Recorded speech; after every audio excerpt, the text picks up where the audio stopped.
So it's still cool to see them, but I've never seen 12 nurse sharks swimming around a person at once. Those videos were Yeah. bananas. It was pretty fun. It was fun watching some of the tourists as well kind of just be like, oh my gosh, they're sharks. I'm like, they're just nurse sharks. So let's shift gears a little here and talk more about you. So you're like me from the Midwest, pretty far from the ocean. Yep. How'd you get into sharks? Yeah, so I am originally from Detroit, very far from the ocean, but we've got the Great Lakes around us, but no sharks there, thankfully. But let's see, I was about 6 years old when I read my first book on sharks, and it was just a random occurrence. I saw a book on sharks and I said, I need to read this, and I begged my mom to buy it for me.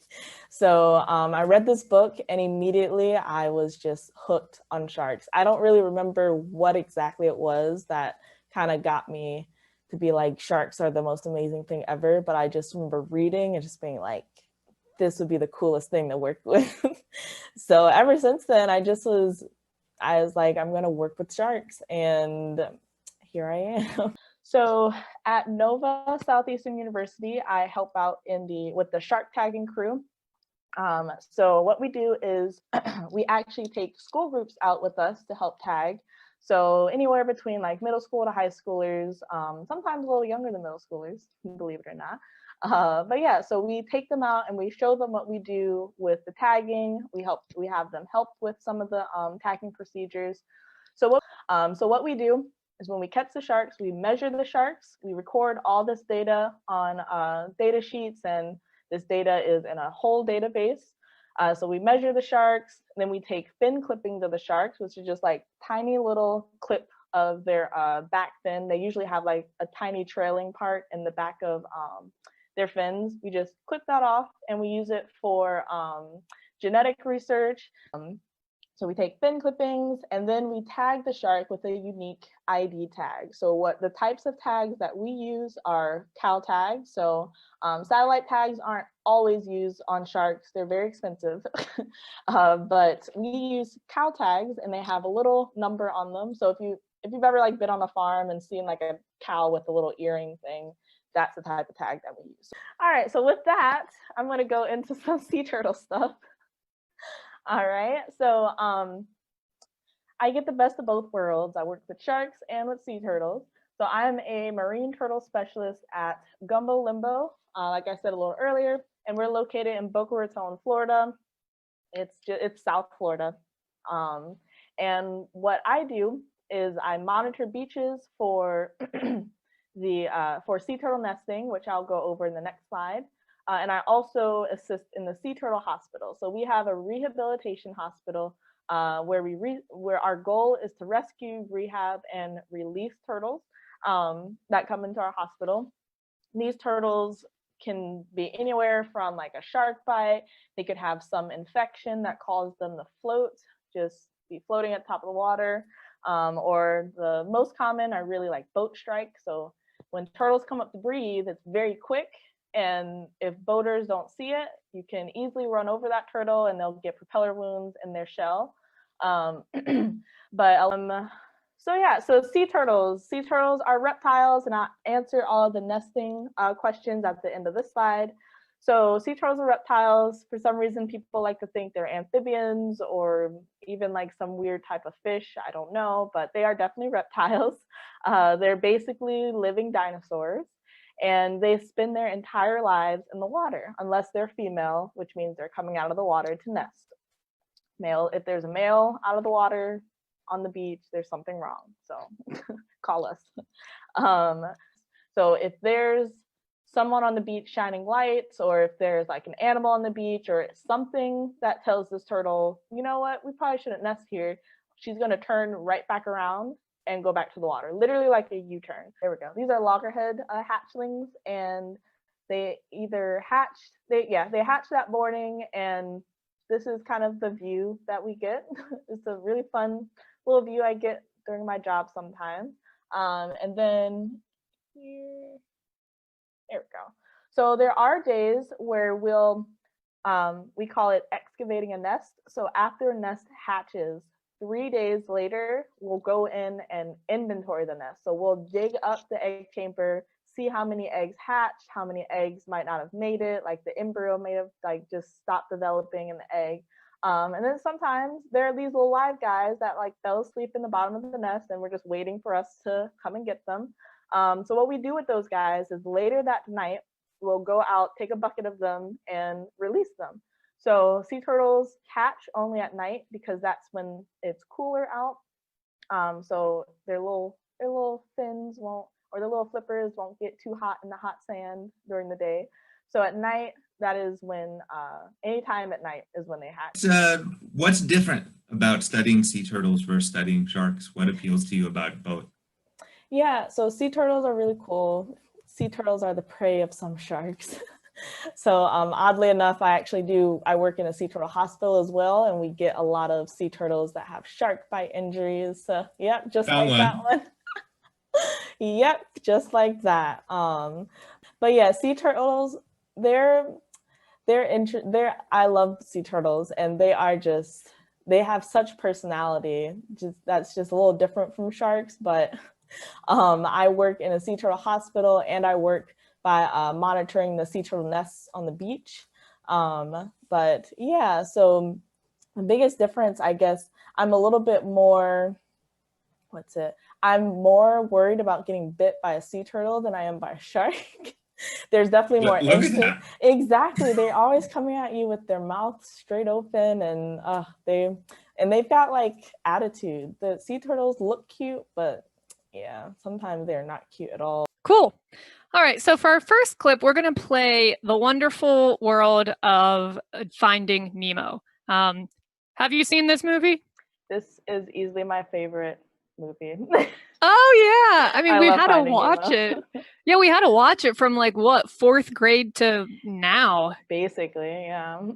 It's how like high school teachers taught biology when they didn't want to teach that day. Yeah, definitely remember that. All right, so we are going to play a clip involving the turtles. Crush. Dory. I'm so sorry. This is all my fault. It's my fault. 29, 30, ready or not, here I come! There you are! So tell us one thing that is factually incorrect about this scene.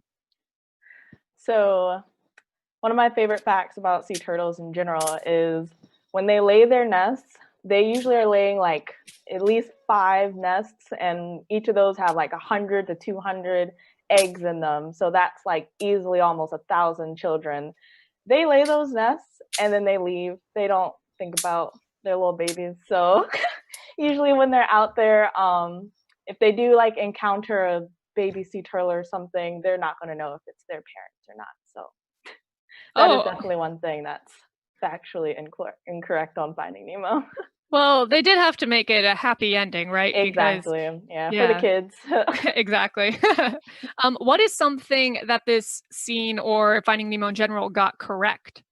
Yeah, so the EAC, East Australian Current, is a real thing, and it does help with sea turtle transportation, mostly with hatchlings. So the hatchlings, they don't swim very well, not as well as like adult sea turtles, so they'll hitch a ride on that current, and it'll take them to new habitats where they can feed, and usually they'll grow up in those areas and just make those their foraging grounds. So they got that one right. Interesting.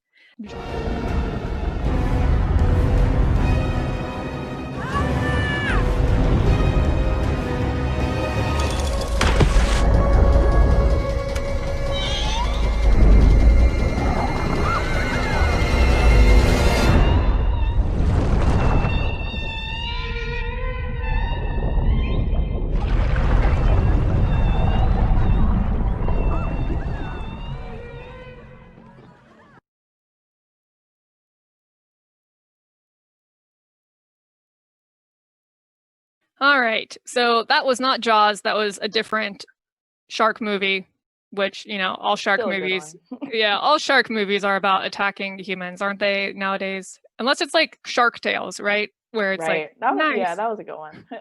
Yeah. Well, okay. So the reason that I wanted to talk about the Meg is actually because in this particular scene, this Meg, first of all, what is a Meg? It's obviously an abbreviation. Yeah, so the Meg is the megalodon shark, and it's a prehistoric shark that is definitely extinct, despite what Shark Week wants to tell you. And they could get as big as a bus. Think of it as a great white shark as big as a huge school bus, like 40 to 50 feet long. So they were definitely the top predators back then. Oh, wow.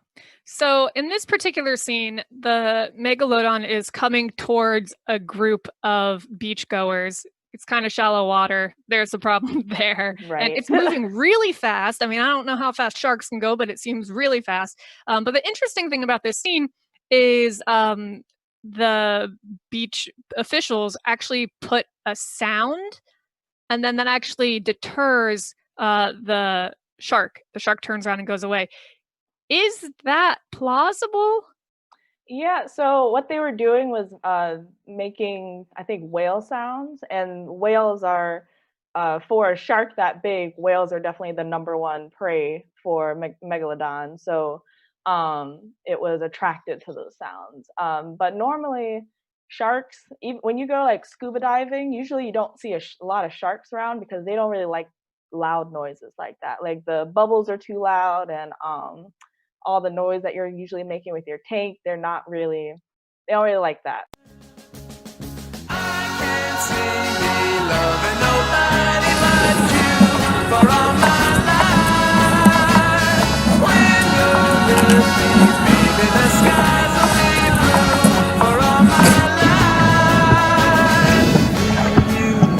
You and me, no matter how they toss the dice, it had to be. The only one for me is you, and you for me, so happy together. I can't see me loving nobody but you for all my life. When you're with me, baby, the skies will be blue for all my life. I'm gonna get behind them. And you and me, no matter how they toss the dice, it had to be. The only one for me is you, and you for me, so happy together.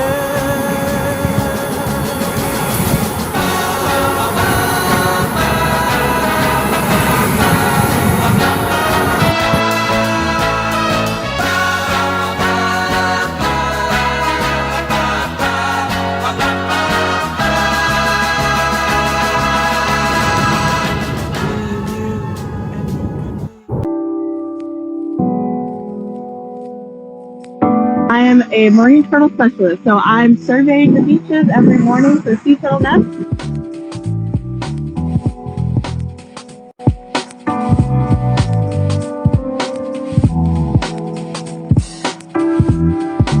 What we do is we've got vehicles and we'll drive along the high tide lines to look for turtle crawls out of the water.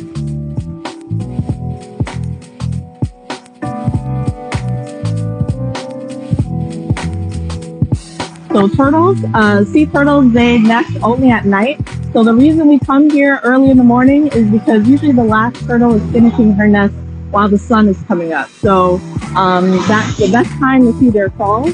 So we're gonna just take a little walk and see what we can find this morning. Looks like we have a crawl here.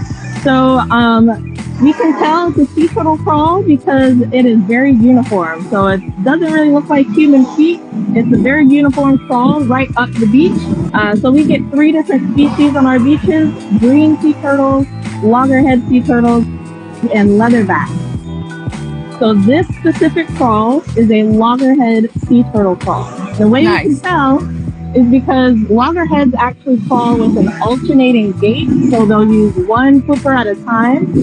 So they'll make little commas in the sand with their back flippers. So we're gonna follow this up, see what she did. All right, so the first thing this mama did, she actually made an egg chamber, but she abandoned it. So we call it an abandoned egg chamber. So she kind of started digging, and Don't really know why, but she kind of said, nope, I don't want to nest here. Maybe it wasn't good digging sand, or maybe she messed up with the digging and some sand fell in. Who knows? But she didn't like it, so she actually kept going. And she actually did nest. She ended up nesting. So, if you guys can see this big mound of fluffy sand.